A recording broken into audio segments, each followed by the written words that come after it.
Kwa majina naitwa Dr. Salim Singo Makengo, ni daktari wa binadamu, na leo tuko kwenye ziara ya afya check-up ambayo imeasisiwa na Mheshimiwa mbunge wa jimbo la Kawe akisaidiwa na katibu wake Mheshimiwa Anna Michael Lukindo, lakini pia akisaidiwa na madiwani wote wa kata zote za jimbo la Kawe.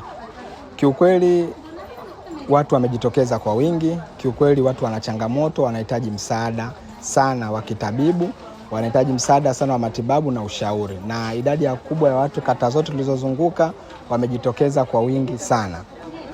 Tunapenda kumshukuru Mheshimiwa Rais kwa sababu Mheshimiwa Rais ndio alituwezesha kufanikisha uwepo wa hawa viongozi ambao wamelifikiria hilo na kurudisha fadhila kwa wananchi wao, kwa sababu ni ukweli afya ni jambo la msingi sana. Uwezo ukatafuta pesa kama unaumwa.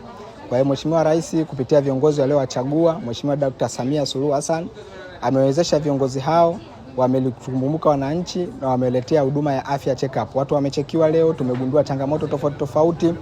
Wengine hawana shida, wenye shida tumewaelekeza nini cha kufanya, tunazoweza kuzimudu kwa hapa tumedili nazo. Na bado ziara hii inaendelea, na pia kwa ratiba niliyoipata itakuwa ni zoezi la kudumu.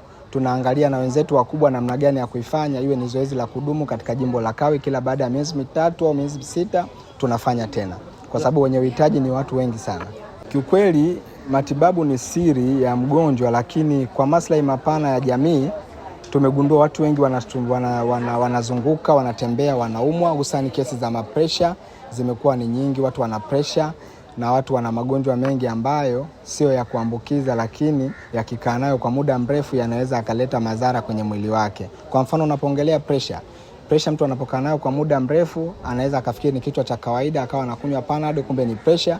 Mwisho wa siku anaweza akawa yuko mwenyewe kwenye shughuli zake akapoteza fahamu, akaanguka, tukaangalia mishipa ya kichwa imepasuka, inakuwa uwezekano wa kupona unakuwa ni mdogo kama angewahi matibabu mapema.